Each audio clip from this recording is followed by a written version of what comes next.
Bonjour à toutes et à tous et bienvenue dans un petit tuto de Freddy Mix Tattoo. Aujourd'hui, je reçois quelques petites questions de personnes qui me demandent comment fonctionnent les encres, qu'est-ce qu'ils doivent acheter pour bien tracer. Alors, déjà dans un premier temps, pour faire votre tracé en noir, c'est ce que vous devez tous utiliser pour la plupart, c'est du noir. Donc il existe différents types d'encre, mais il en existe plutôt deux bien spécifiques. C'est l'encre à tracer, lining, et l'encre à remplir, qu'on appelle l'encre tribal souvent. Alors là devant vous, j'ai de la même marque, j'ai l'encre intense lining et j'ai la Sallow Épais Black, même si j'ai perdu l'étiquette, c'est toujours la Sallow Épais Black. Donc ces deux encres là, il y en a une, comment les reconnaître? Il y en a une qui est assez fluide, je vais vous montrer. Quand vous en mettez sur un petit, c'est de l'encre qui ressemble pas à du goudron, elle est assez fluide.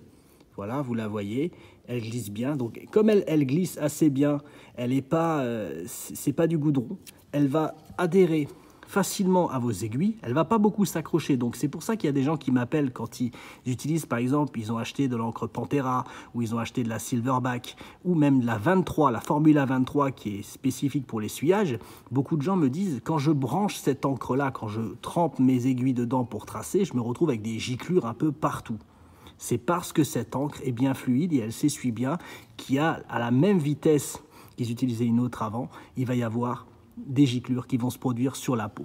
Quand vous utilisez une encre tribal, donc c'est une encre, quand vous allez voir tout de suite, je vais vous la verser, c'est une encre qui est vraiment comme du goudron. Voilà. En fait, c'est une encre, quand vous l'utilisez, vraiment, elle ressemble à du goudron. Elle colore bien, elle recouvre bien, elle adhère fortement dans la peau et c'est pour ça que c'est une encre qui tient des années et des années. Surtout, c'est une encre qu'on utilise pour le remplissage. C'est nettement mieux de remplir avec cette encre-là, qui contient aussi de l'acrylique à l'intérieur, qui vraiment adhère à la peau et qui fait une couleur vraiment noire, opaque, saturée maximum. Vraiment une petite différence avec celle-là. Je ne dis pas que vous ne pouvez pas remplir avec la Lining Black qui est très noire. Par contre, vous allez saturer plus facilement avec l'encre Sallow Épais Black. Après, il y a d'autres marques, hein. Sallow Épais Black, Super Black, avec la Triple X de chez Pantera. Ces encres-là, c'est juste super. Et aussi, l'avantage qu'elles ont, c'est le fait qu'elles soient un peu élastiques, comme ça, un petit peu...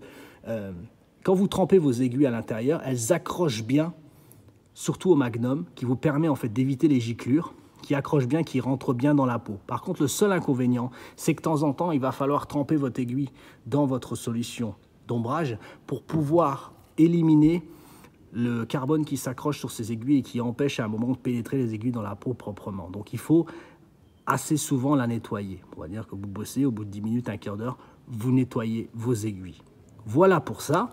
Ensuite, qu'est-ce que je peux encore vous dire à propos de ces encres-là? L'indice de fluidité, c'est hyper important pour les encres. Au bout d'un moment, vos encres, alors vous les utilisez, vous voyez vos encres.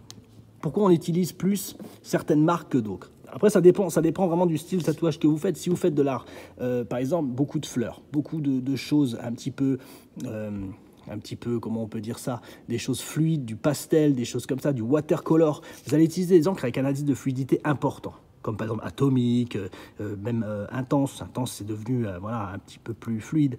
Mais quand vous prenez par exemple du Eternal, je vais vous montrer la différence entre les deux. Quand vous secouez ces encres-là et vous les versez, vous voyez, cette encre-là, elle est assez fluide. Voilà, elle est assez fluide.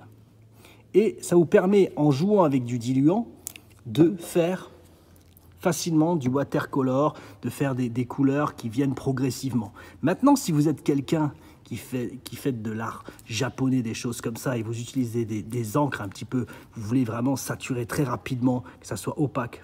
Vous voyez, quand je verse de l'Eternal, c'est pour ça que cette encre-là, c'est une des meilleures sur la planète. C'est quelque chose, voilà, ça ressemble vraiment à de la peinture. Donc c'est hyper fort, ça sature hyper bien. C'est pour ça que beaucoup de gens se dirigent vers Eternal, qui vraiment est une encre hyper puissante. Je pense que ça peut plaire à du monde qui cherche vraiment des encres. Après, il faut bien la secouer aussi. Il faut faire attention. Vous voyez, là, je viens de la verser très rapidement. Il faut vraiment beaucoup la secouer. Il faut essayer d'entendre la bille, parce que sinon, vous versez tout le produit qui sert à la diluer et ça va stagner au fond et vos bouteilles vont sécher. Donc, quand ça vous arrive, ça, ce genre de choses, quand vos bouteilles, à bout d'un moment, Le but du jeu d'une encre, c'est de beaucoup la secouer jusqu'à entendre la bille. Dans chaque bouteille, il y a une bille qui doit se décoller, sinon vous ne décollez pas tout le pigment. Donc vous allez vous verser du produit à l'intérieur de votre cup, ce qui fait que ça va être de l'encre déjà diluée. Il faut bien la secouer. Mais si ça vous arrive, si votre bouteille à un moment stagne et vous avez vos encres toutes séchées alors qu'elles sont encore bonnes, vous achetez ce petit liquide-là. Ce petit liquide-là, quelques gouttes à l'intérieur de votre bouteille, 3-4 gouttes, vous réussissez à réactiver vos encres et vous avez de nouveau une bouteille qui fonctionne à fond. Voilà. Voilà pour ces petites explications-là. Et je vais vous donner une dernière petite, pas une astuce, juste pour pouvoir apprendre.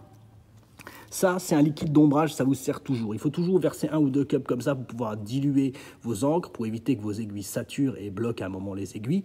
Et ce que vous utilisez aussi, c'est ça. Mais ça, c'est pas un diluant.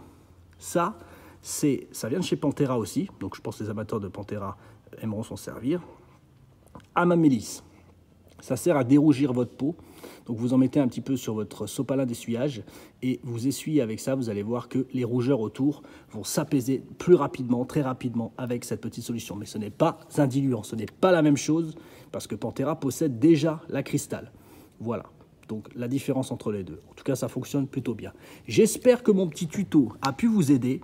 Toujours vous munir aussi d'un bon mixeur pour vos encres, puisque ça vous aidera à réactiver, surtout quand vous mettez quelques gouttes à l'intérieur de vos cups.